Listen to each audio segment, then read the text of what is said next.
President Trump was right to say on Friday that Democrats provided no help, but Democrats were never going to vote to repeal President Obama's most important legislation.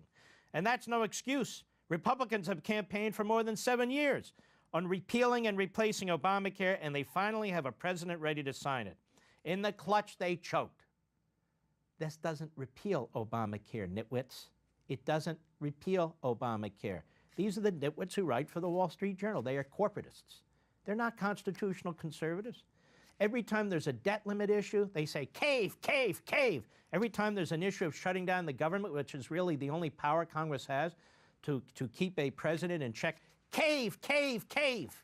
Spending, cave, cave, cave. I mean, it's amazing. The Wall Street Journal editorial page, which represents Wall Street, and the so-called nationalist populist advisors to the president, and the so-called outsider president, and the so-called Republican leadership are all together on this. All of them. Speaker Ryan and Mr. Trump worked together, and to their credit, to broker a compromise between the GOP's moderate and conservative wings. Their bill worked off the reality that the U.S. health system has changed under Obamacare. That's the point. They accept the biggest chunks of Obamacare. That's the reality now. What are you going to do? It's the reality. And orderly transition is necessary to get to a free market system without throwing millions off of insurance. This was not an orderly transition.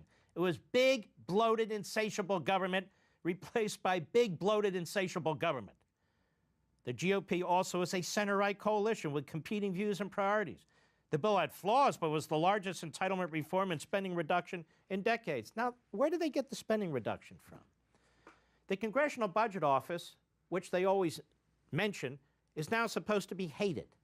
The Congressional Budget Office said it's going to add hundreds of billions of dollars. So where does the Wall Street Journal get off saying that? I'll tell you why. They got a call from Speaker Ryan, as most of us did. They got their talking points from Speaker Ryan, as they usually get them from Majority Leader McConnell, and they say, hey, I have an idea. Let's regurgitate what they tell us and attack the conservatives. But that wasn't good enough for the 29 or so members of the House Freedom Caucus who sabotaged this fragile legislative balance. Actually, it was 18 of the Freedom Caucus who stood firm. When one of their demands was met, they dug in and made another until they exceeded what the rest of the GOP conference could concede. Now, this is amazing to me. This is amazing to me. I just played you the video dug out by Conservative Review 14 months ago of Paul Ryan saying what the rule was, what the standard was, that they were going to repeal Obamacare. They had a way to get around the 60 senators, right? Get around the filibuster rule. And if we have a Republican president, he will sign it. And once that's done, then we can build a brand new health care system, right? Right. That's what he said. That's what he said. So who's moving what? They're moving the goal lines. The Washington chorus now claims Mr. Ryan made a mistake by leading with health care, and perhaps in retrospect he did. But he was responding to demands for immediate repeal by the same conservatives. You get the drift. You get the drift. This Wall Street Journal editorial page is no good. It's no better than the New York Times editorial page. They have an agenda too. They like big government. They like massive debt.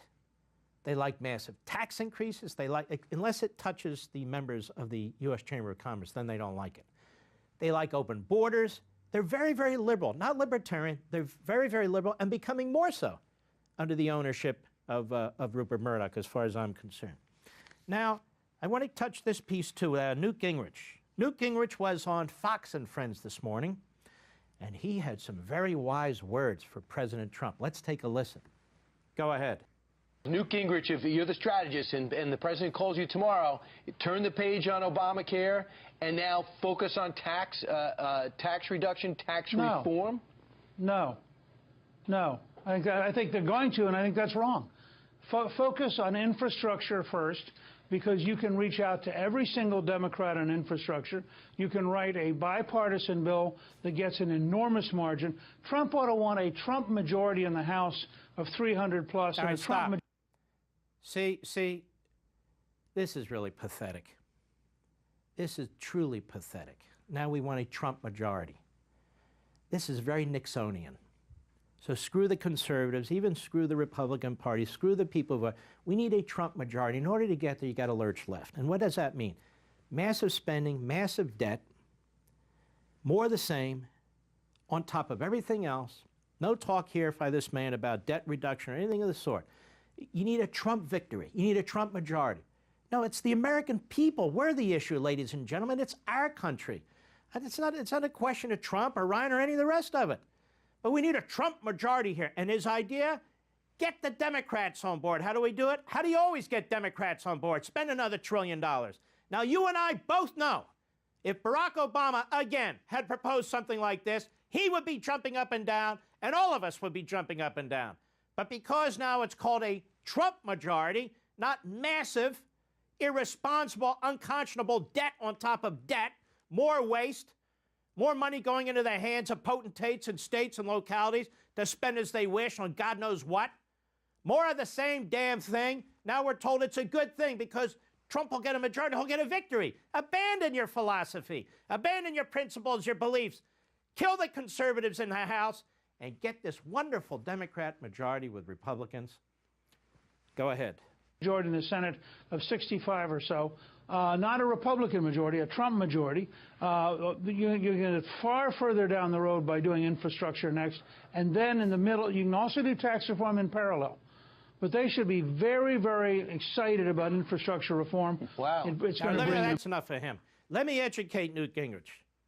I guess he doesn't remember the Nixon era.